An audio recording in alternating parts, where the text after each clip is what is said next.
Ainz's whole mentality of that future him can deal with it really came to bite him in the ass at the end of the episode. Of course, he says, yeah, perfectly, according to plan, as he always says. For his subordinates, that is, oh my god, Ainz-sama, you're just amazing. We have to put you even higher on this pedestal. For the viewers watching, Ainz internally is saying, there's a goddamn Gundam that just shot down my Death Knights. Oh god, everything I've been fearing is true. There is someone more powerful than me out there. Oh my god, I have to deal with this. Now, here's the thing. I think it's pretty commonly accepted in the Overlord fandom that Ainz is like the top dog, that his fears are just because, well, he assumes there's someone just as powerful out there. And of course, he doesn't know the whole truth behind so many different things like what happened with Shaltir and everything. So basically his fears are understandable, put in his shoes, not seeing the grand picture. As the viewer watching, we can see 2 of his grunt soldiers. It took how many seasons for him to finally see something that could actually deal with his grunt soldiers? Because as cool and powerful as the Death Knights are, it's not like they're like the big bad of the world. They're an incredibly strong force, but there's most likely going to be some sort of adventurers out there that could probably deal with them. It's just they couldn't deal with Ainz. That's the big difference. But it's really cool to see because from our point of view, we're like the god in this world, just overseeing everything going on, having that bird's eye view. And really, if you were to switch the perspectives around, this would be like the ultimate underdog story of these heroes, these adventurers, these common people basically going up against this person who they fear above all else, and they're saying, well, we can either submit to what's going to happen, who knows if humans are going to have a place in the new undead world, or we can rise up and barely survive day in and day out. That's what kind of makes Overlord such a fun show to me. And to really see an episode like this where,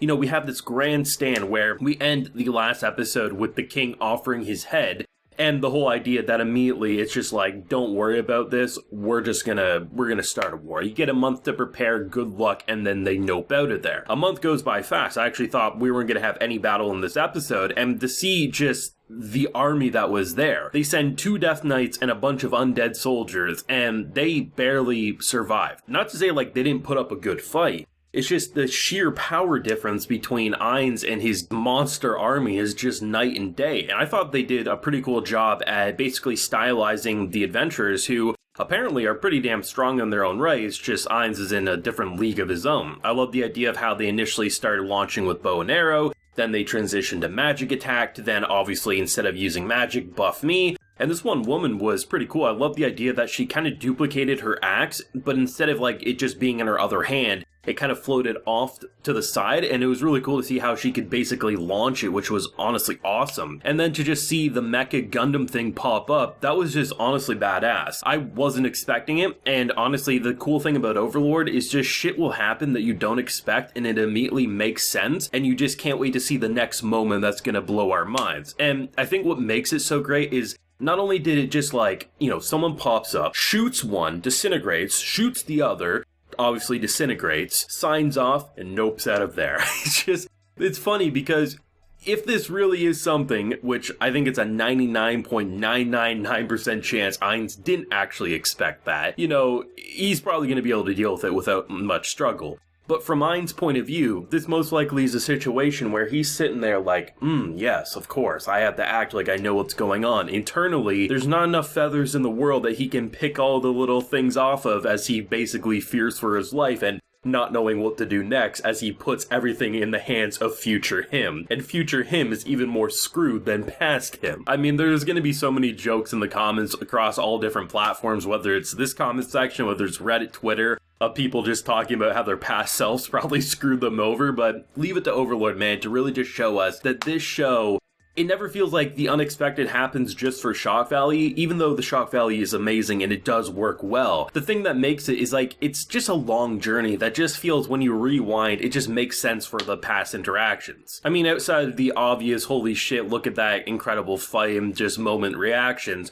there's a lot of smaller moments that I liked as well. I mean, seeing my favorite character finally return in the anime, Sebastian, I mean, this dude's awesome. I always loved him in the previous season. There's just something so charming about the dude, and even though he didn't have like a big importance in this episode, really he just brought Ainz to literally Alvida's sister, and just the whole idea of, like, you know, the dog-made woman thing, whatever you want to call that creature. It was interesting because the whole idea of, like, basically such a opposite mentality for this entire group here, like the idea of saying we should spare some humans. That's basically blasphemy, right? Like, that's something that no one's going to agree upon, so Ainz has to naturally push back against it, even though he recognizes, like, there is so many different ways of life that are going to be joining his army and his kingdom and his civilization that he's kind of building here. But so he has to take it into consideration without making himself seem weak in the grand scheme of things. So I like the idea of someone who's literally holding bloody scissors, dripping blood. The face is like, it's like the skin got completely ripped away. Turns out to have way more compassion than some of the more normal-looking characters that we've seen, and I thought that was such a great juxtaposition where I was like, oh, I was expecting something way more bloody, way more disgusting, but in fact, the whole idea of almost getting locked away on, I think it was like the 5th floor, almost seems like because there may be too much humanity in this person. I'm not exactly sure, but either way, it's kind of crazy to see that, and the way they sort of got around it, where like maybe there's a small group that could be saved, and I mean, I would imagine if that's the case, it's going to be the people who are kind of powerful. Maybe some of the adventurers who have a bit more, skills that could be useful for his armies and things like that. Right now, Ainz is looking at a goddamn Gundam flying away and probably thinking I need as many powerful people as I can get, but you can see where the train of thought could go from here. But I also really like the whole idea of, like, the standoff just before that moment. You have this one who basically is talking to this almost pirate captain-looking fella, saying how, okay, you're gonna be like the concubine to one of my sons, and at first you can't tell, is she getting so horny because, well, she wants the magic item that can use 5 different elements, or does she want the 12-year-old boy? And then there's a line about how, like, who doesn't want the unripened fruit, and I'm just like, holy shit, there's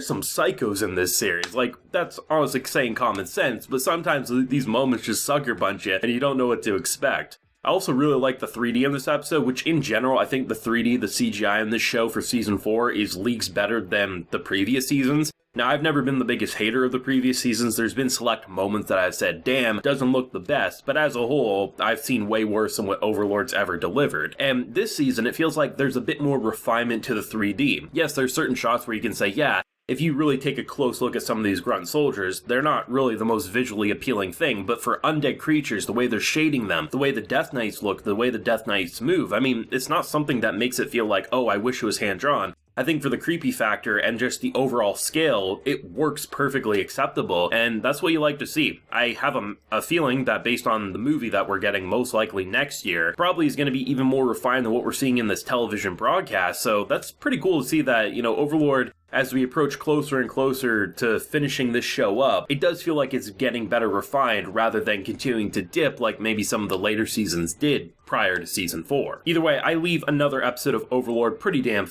excited. It was a fun action episode, some great dialogue, just a lot of great setup, and then immediately getting some payoff all at the same time. Great voice acting, great new faces. It's hard not to love Overlord every single Tuesday. Thoughts and feelings and theories down below if you got any. Leave a like if you enjoyed and subscribe if you're new around here. Till next time, everyone, please take care and have a good one.